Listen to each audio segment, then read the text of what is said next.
آپ نے سنا ہوگا حضور نے سورہ رحمان کے بارے میں فرمایا ہے، سورۃ الرحمن عروس القرآن، یہ سورہ رحمان جو ہے یہ قرآن کی دلہن ہے۔ جیسے دلہن کو آپ خوشنما لباس پہناتے ہیں، آراستہ پیراستہ اس کو گہنے اور اس کو زیور پہناتے ہیں، تو جس طریقے سے سجاتے ہیں آپ دلہن کو، اللہ تعالیٰ نے ایک سورت قرآن مجید میں یہ ایسی رکھی ہے سورہ رحمان کہ اسے خوب سجایا ہے۔ اس میں الفاظ کا در و بست، اس کا اپنا ایک ڈیوائن میوزک ہے۔ وہ تو اللہ تعالیٰ قراء جو ہے، خاص طور پر مصر کے قراء، اللہ تعالیٰ ان پر رحمت نازل فرمائے، ان کی خطاؤں سے درگزر کرے۔ جس طرح قرآن کے انٹرنسک میوزک کو انہوں نے واضح کیا ہے۔ واقعہ یہ ہے کہ اگر یہ لوگ نہ ہوتے، شیخ عبد الباسط محمد عبد الصمد، شیخ محمود خلیل الحصری، یہ لوگ کہ جنہوں نے قرآن کے اس غنا، میوزک، یہ لفظ جو ہے آپ حیران نہ ہو کہ میں یہ کوئی شاید توہین کر رہا ہوں قرآن کی، حضور نے یہ لفظ استعمال کیا ہے، تغنو، اس قرآن کو اچھی سے اچھی خوشلحانی کے ساتھ پڑھو۔ من لم یتغن بالقرآن فلیس منا، جو قرآن کو بہتر سے بہتر انداز میں، اچھی سے اچھی آواز میں، خوشلحانی کے ساتھ پڑھنے کی کوشش نہیں کرتا، وہ ہم میں سے نہیں ہے۔ بلکہ ایک مرتبہ حضور رات کے وقت آپ گشت پر تھے اپنے ساتھیوں کے حالات معلوم کرنے کے لیے۔ حضرت ابو موسیٰ اشعری رضی اللہ تعالیٰ عنہ ایک صحابی ہیں، ان کے گھر کے پاس سے گزر ہوا، وہ رات کو تہجد پڑھ رہے تھے، کھڑے ہوئے کیف کے عالم میں قرآن تلاوت کر رہے ہیں۔ حضور کو بہت پسند آئی ان کی قرات، کافی دیر تک وہاں کھڑے سنتے رہے۔ اب انہیں کیا پتا کون سن رہا ہے، بالکل اسی طرح سمجھ لیجئے ایک بات یاد آئی ہے، حضور فرماتے ہیں کہ جس طرح کان لگا کر اللہ قرآن کو سنتا ہے، کسی چیز کو نہیں سنتا۔ ہمیں نظر نہیں آتا نا، ہمیں معلوم نہیں، ہم قرآن پڑھ رہے ہیں تو سننے والا کون ہے؟ سب سے زیادہ کان لگا کر خود اللہ۔ یہاں اس لیے مجھے یاد آیا کہ ابو موسیٰ اشعری کو کیا پتا تھا کہ کون سن رہا ہے؟ وہ اپنی کیفیت میں نماز میں تہجد میں قرآن کی تلاوت کر رہے تھے، اور ظاہر بات ہے ان کے گھر ایکڑوں میں بنے ہوئے نہیں تھے، ایک ایک کمرہ، ایک ایک کوئی حجرہ، ایسے ہی تو گھر تھے نا صحابہ کے، لہذا حضور پاس سے گزرے، آواز آئی، کافی دیر سنتے رہے۔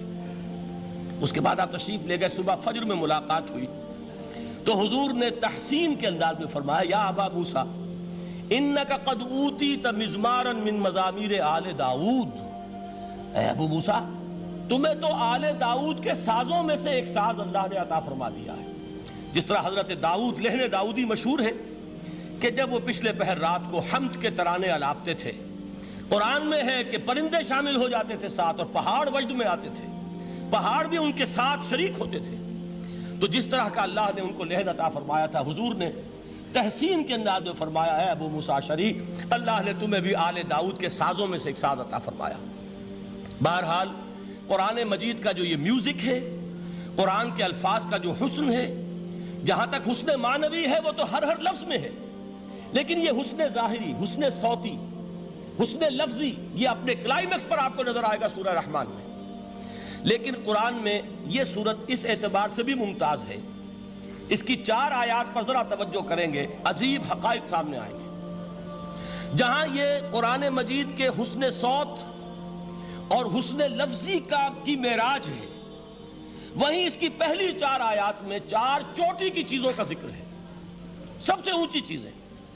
پہلی آیت کیا ہے؟ الرحمن، ایک آیت ہو گئی۔ رحمان کیا ہے؟ اللہ کا نام ہے۔ کبھی آپ نے غور کیا اللہ کے ناموں میں سب سے پیارا نام کون سا ہوگا؟ رحمان۔ کیوں؟ اس کا مادہ کیا ہے؟ رحمت۔ ہمیں سب سے بڑھ کر جس چیز کی ضرورت ہے وہ کیا ہے؟ رحمت خداوندی۔ نام اچھی طرح سن لیجئے اس حضور کے قول کو۔ حضور فرماتے کوئی شخص جنت میں مجرد اپنے عمل کی بنیاد پر داخل نہیں ہو سکے گا جب تک کہ رحمت خداوندی دستگیری نہ کرے۔ کسی صحابی نے بڑی ہمت اور جرأت کا ثبوت دیا کہ پوچھ لیا، کیا حضور آپ بھی؟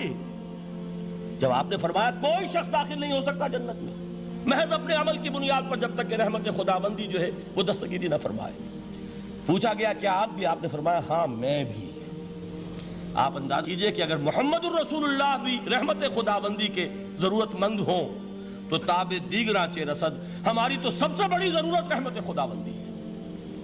اب یہ رحمت جو ہے قرآن مجید میں اللہ تعالیٰ کی یہ شان 2 الفاظ کے ذریعے سے آتی ہے، رحیم اور رحمان، اور کوئی مادہ نہیں ہے جس سے 2 نام بنتے ہوں اللہ کے۔ لیکن یہ مادہ ہے واحد رحمت کا کہ جس سے رحمان بھی ہے رحیم بھی ہے۔ رحیم صفت مشبہ ہے، رحمت دائم ہو جائے گی، مستقل ہوگی تو رحیم کہیں گے، اور رحمان اس میں رحمت کی ہے وہ شان ہے کہ جیسے ٹھاٹھے مارتا ہوا سمندر ہو، ہیجان کی کیفیت، طوفانی کیفیت، رحمت خداوندی کا طوفانی جوش، وہ ہے رحمان۔ آپ تو رہتے اس علاقے میں ہیں، آپ کو معلوم ہے عرب اگر بھوکا مرا جا رہا ہو تو کیا کہے گا؟ انا جوعان۔ پیاسا مرا جا رہا ہو انا عطشان۔ بہت غضبناک ہوگا غضبان، غضبان آصفہ قرآن میں آیا ہے، بہت غضبناک۔ رحمان جس کی رحمت جو ہے جوش میں ہے، ٹھاٹھے مارتے ہوئے سمندر کے مانند۔ تو یہ اللہ تعالیٰ کے ناموں میں سب سے پیارا نام۔ اب آگے چلیے، الرحمن علم القرآن، رحمان نے قرآن سکھایا۔ رحمت خداوندی کا سب سے بڑا مظہر، رحمان کی رحمانیت کا سب سے بڑا مظہر قرآن ہے۔ ان میں جو منطقی ربط ہے اس کو سمجھتے جائیے۔ اچھا آپ یہ سوچئے، جو علم بھی انسان کو حاصل ہوا وہ کس نے دیا؟ اللہ نے۔ سائنس کا علم کس نے دیا؟ اللہ نے۔ علم آدم الاسماء کلہا، وہ علم الاسماء جو حضرت آدم کو دے دیا گیا تھا ازل میں، یہ اسی کا ظہور ہے، یہ اسی کی ایکسفولیشن ہے جو ہو رہی ہے اور ہوتی رہے گی ابھی۔ اور دوسرے علم ہے وہ کس نے دی؟ اللہ نے دی۔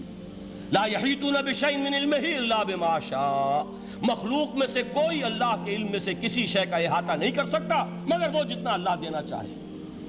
لیکن یہ کہ تمام علوم میں چوٹی کا علم قرآن۔ نوٹ کرتے جائیے، اب چوٹی کی چیزیں جمع کیجئے۔ اللہ کے ناموں میں چوٹی کا نام رحمان، اللہ نے جو کچھ انسان کو سکھایا اس میں چوٹی کا علم قرآن۔